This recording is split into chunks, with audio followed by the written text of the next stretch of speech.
Hey everybody, we're going to take a look at ICM templates to be used in Photoshop. How in the heck did I come up with that one? Let's get into it. Are we ready? Let's do it.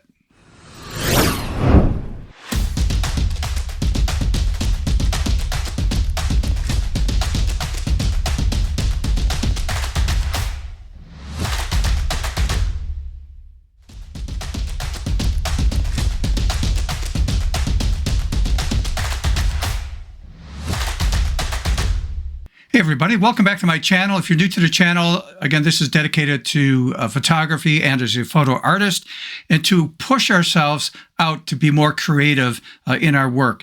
And boy, this fits the category today, and that is what is an ICM template and why would I even use that? So I have to admit that this was a bit of a challenging thing to put together, very time consuming, and I'm going to show you a little demo here, but this came up as a result of some emails I got from you people.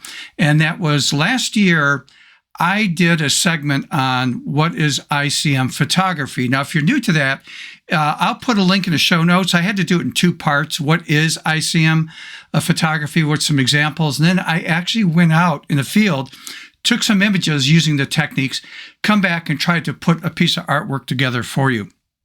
And so I'll put the links in the show notes on that. But what happened, at least what I discovered, by the way, ICM stands for Intentional Camera Movement. And again, I'll give you some examples here in a moment. But the challenge was, it was hard doing this. I mean, I was out for a full afternoon. And when I came back and I looked at the images, I'm going, man, I had a hard time finding something to work with and to come up with something. And I realized that being creative in ICM and putting it into Photoshop and doing some tweak is very, very, I can't say complex, but very difficult and challenging to do. I mean, it takes a lot of practice.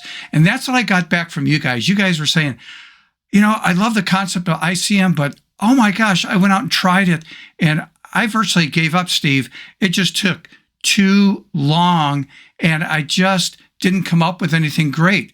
Is there something that we could do in Photoshop to make this work a little bit easier?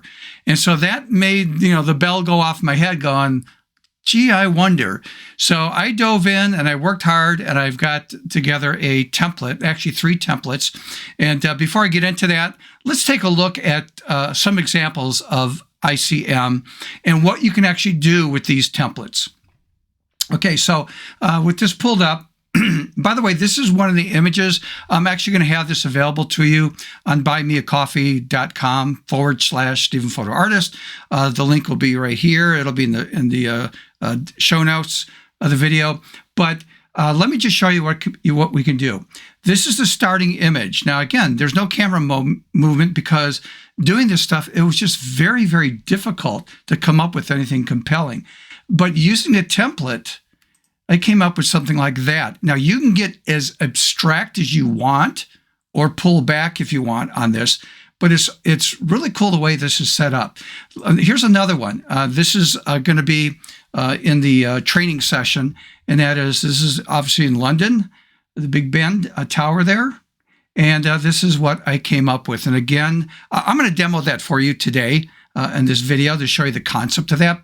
But I'm not going to go really heavy in depth on this because I'm going to leave that alone to the dedicated training program. And then the next one is, this was from a shoot I did a couple years ago. Wasn't really involved in the shoot. It was really a chaperone because it was a fine art nude shoot with 3 different models in sort of a rustic area in Michigan, sort of like an abandoned building concept. But this is what I came up with using one of the ICM templates, which I really like. This one I can't show you the before and after because I have to keep this friendly. And as a chaperone, I was there to basically protect the models, nobody get too close, obviously no touching allowed. And if she needed help, her robe or whatever, that's what I was there for.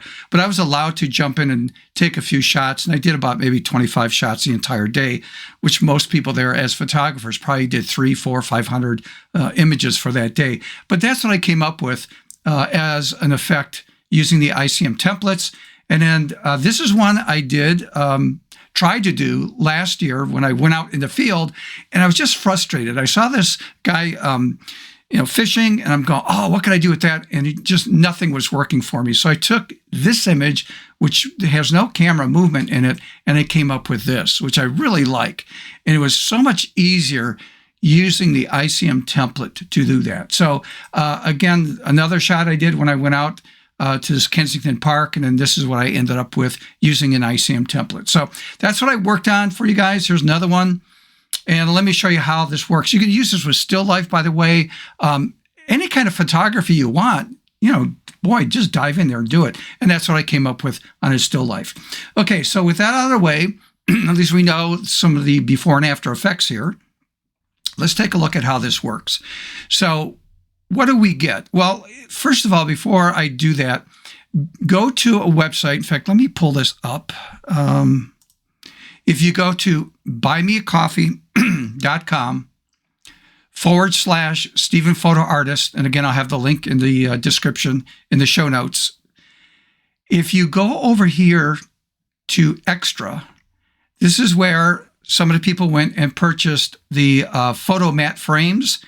And over here, this is where I'm going to have the Photoshop ICM templates with training video. I'm going to go far beyond in the training video than what I'm going to do here for you today, because I want to try to keep this as short as possible. But the point is, it's going to be $7. I'm charging a little bit more. My promise is I will never do anything over $10. But I spent a lot of time and hours to put this together, a little bit more complex, in creating these templates rather than this, which didn't take me as long. So thank you for the people that have purchased this. If you're interested in knowing more about this one, when you click on this, there'll be a promo video that will explain what this is about before you decide if you want to purchase it and download the assets right there. So let me just close out of that. So again, buymeacoffee.com, Stephen Photo Artist, or /Stephen Photo Artist. And again, go to the Extra tab right there. Okay, with that out of the way, let's jump into using a template. Okay, so if you're new to what a template concept is, by the way, because I've talked about this in the past, this is what you're going to get if you purchase this set. You're going to get 3 templates. One's for landscape, one is for square, and one is for vertical. You're going to get 3 sample images that you could use to practice with. This is the one I'll use in the, say, the training video, but more in depth than what I'm going to cover here. And then, of course, obviously, you'll get the ICM training video in that set. So let's take a look at this. Let's open this up. And before I do that, I'm going to just multi-select. So since this is a landscape image, I'm going to choose the ICM template that is designed for landscape. So I'm going to hold the Control key down and click on that image. That would be Command on a Mac. I'm just multi-selecting 2 images at the same time. Click on Open. And by the way, for new people, again, a template has the letter T extended at the end. So notice it says ICM in Photoshop landscape.psd T. T is the key. It's a template, which means when I open this up, and let's take a look at the template over here. Notice over here in the upper left-hand corner, it's untitled, which means it's going to force me to save this as a normal file. It could be a PSD file. It could be a TIFF file. The point is, if I goof up here and save this and realize, oh man, I really botched this up, I didn't mess up my template starting point. That's the beauty of a template. It gives you a starting point and it forces you to save it as a different file name right here. Okay, so with that out of the way, a couple different ways of doing this. If I go over here, this is the image. I don't need to see it that big. We'll just drop this down a little bit. If you follow the template here, in the training thing, I'll tell you to go over here to the very top and double click to add an image. So I'm going to double click here on the thumbnail. When I do this, it opens up this area that says place your image here. Now let me make this a little bit smaller. And this is the image that I'm going to place. Now, a couple different ways of doing this. Actually, 3 different ways. I mean, I could grab my move tool, click and drag to this tab here, and then drop it in. You could go to the file drop-down menu, choose place embedded, go navigate and find the image, click on it, and then place, and then that would place it in there. Or again, some people will do things like this. Control A, Command A on a Mac, that's selecting everything. Control C, Command C on a Mac, that's copying that. And then I would go to here and just do Control V, like in Victor, for pasting. And again, that would be Command a V, like in Victor, on a Mac. Excuse me with my voice. I am still fighting a little bit of an allergy issue. So I have to take a swig of water here. So I'm sorry about that. The image is a little bit too big. So Control T, Command T on a Mac to resize this. And I'm going to push this. I'm not going to use the entire image. I'm just going to play with this a little bit, like about right there. Okay, so now that I have that set, now what I'm going to do is I don't need the original image here that I had, so let's just get rid of that. And then I just close out of this and then say yes, because you're updating the temporary PSB file. And then that will drop it into our template. And this is what we get. Now let me change the view here so we could see what's happening. I'm going to put this next to the layers panel. And this is, by the way, before I get into the layers panel here, let me show you the image template here. So image size, this is going to be a 12 by 8, 300 res. All the templates will be 300 res, a decent size for printing. Easy to upscale this if you need it for a larger print, but 12 by 8 is a good starting point at 300 as a resolution. So I just want to show you that. Okay, so in other words, it's suitable for printing. Now, this is a starting point, and you could accept this if you want. I wouldn't, because we want to push ourselves creatively. So how can I change these? So let's take a look at these categories that we could change. And under adjustments right here, there's a folder. If I click on the side here to expand that, you're going to see 3 different categories: texture adjustments, toning adjustments, and color adjustments. And by default, nothing is chosen in there. So if I expand textures, textures, that's where I'm going to start. These, I put in the template. You could add, if you want, your own textures in there. You're not restricted to that. So I want to emphasize that. I'm just going to activate this one that says grain. I'm going to come over here and activate this. And not too sure if that shows up, but it's set to multiply. Opacity is 55. I'm going to push this up to 100%. You can actually see before and after that it is actually doing something. Because again, subtle changes tend not to show up too well on video on YouTube because I optimize the video. Okay, so with that finished, actually I'm going to push that down to about 50%. Okay, so there's the before and after. We can add this texture overlay if we want. We can do this one. I mean, we can play combinations of turning things on and off based on your needs. Okay, so again, just a reminder, you can bring in your own. I sort of like these two together on this one, so I'm going to do these two. And then I'm going to close out that category. Now, the next category below is toning adjustments. If I want to add contrast, I can activate that. If I click on this and go right here to my brightness, if I want to adjust that, this is all customizable based on your needs, because obviously, all images are going to be different. So I'm going to leave that about right there. And then if you want, you'll see saturation, vibrance. If you want to add that, again, you can see that right here. That's up to you. I might keep that on. And then if you want to darken it, you could do that. And again, you could click on this and you could adjust the darkness if you want. And I'm just going to turn it off. And then this is brightening. If you want to brighten it up, this is your luminosity. So again, all totally customizable based on your needs and the look of your image. And that looks good enough for me. So I'm going to close that down a bit. And then we're going to go to the last category. Now, this is an area called color adjustments, and there's just two things to choose. You can go black and white, and if you click here to open up the properties, you can adjust. Look at this. You know, in the red channels, how this is adjusting everything. The yellows. So again, totally customized based on your needs if you're going to go with black and white. I'm not going to do that. And we don't need this guy right here. Let's close out of this guy. Sorry about that. And I'm going to choose color just to show you that this is the default color I chose. I find that I use that a lot, and that's why I put that there. But here's what's important to know. Double click on this and pick your color. If you want to go in the blue spectrum, pick something there. Want to go in the green spectrum? I mean, play with this stuff based on your needs. And then when you choose something, now I'm going to cancel out of that. But again, totally customizable based on your image, your look and feel that you want to have for the image.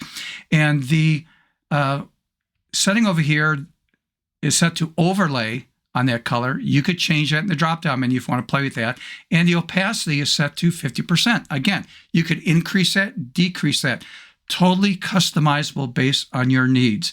Now, the fun area, once you have, say, the color adjustments, and I will go into more creative things in the training program, but if you expand this, you could go over here and say, you know what, I'm going to grab the masking tool. So B for brush, make sure I'm painting in black.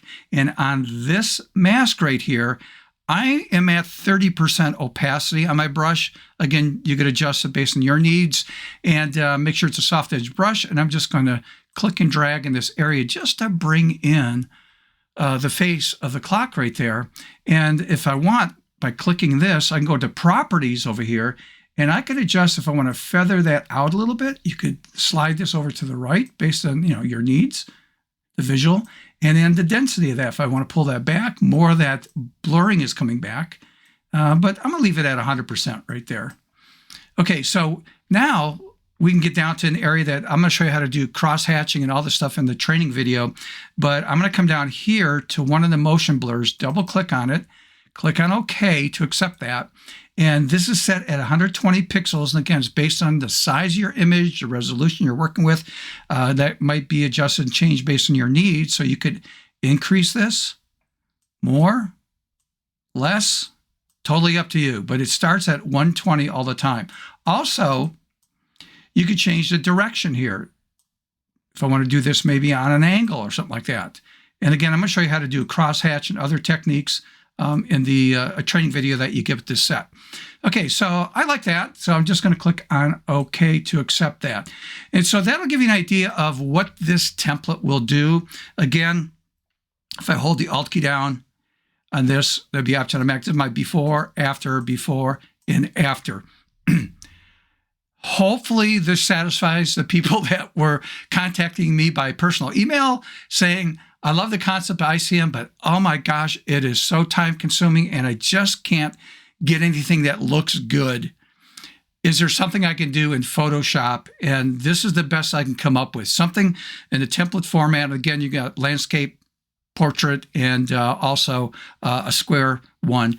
And you could take your normal image, drop it in there, and then go for it and do some really cool creative things with landscape, still lifes, full figures, whatever you want to do. Whatever you want to do. This works for all types of photography right there.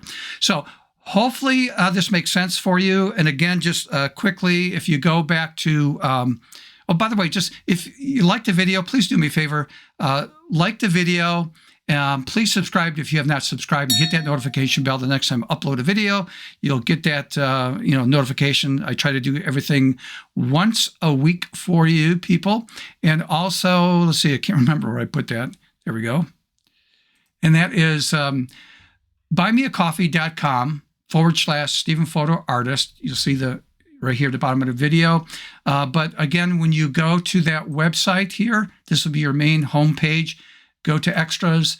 This is where you can click on this and you'll actually can watch this video. I'll actually put a link there to watch the promo video again. And if you decide to purchase that, that's where you click on this and you could download again the assets for that. Okay, so hopefully you guys learned something here today. Hopefully this helps the people that want to do ICM to help improve, say, some creativity and not make it as hard with actually doing it in the camera, because it is difficult. At least I found it, and a lot of other people have found that difficult. All right, so with that out of the way, do me a favor. One is, this is my email address, stephenphotoartist@gmail.com. It's also in the show notes. Please, that's a private email address. That's where you can send me any kind of suggestions, questions you might have. That it's private because it's not shown on YouTube, and a lot of people won't respond because they don't want other people to see their comments or something, on YouTube, which I understand. So that's why I make my email available, and that's where I'm getting a lot of my ideas from and putting these videos together, because it's from you people, and I really appreciate that. Other ones that have been, donating to my YouTube channel by buying me a coffee for $3. I really appreciate that. And the ones that are going to buy the templates I just put together. I'm working on a full-blown course that I'm going to offer to you, hopefully by summertime. That's also going to be available because I'm getting questions on this topic. And so I'm actually going to record basically a class I did for the last 4 years here locally in the Michigan area. And it will be a fraction of the cost of going to the live workshop for you people. So anyhow, that's what I'll be working on. Again, get that camera out. If you're going to get these templates, hey, get that camera out and take a few shots. But I did give you 3 sample images to practice with. And you could follow me on this one if you want, but I'll have a little bit more in-depth video for you. All right, guys, till next time, see ya.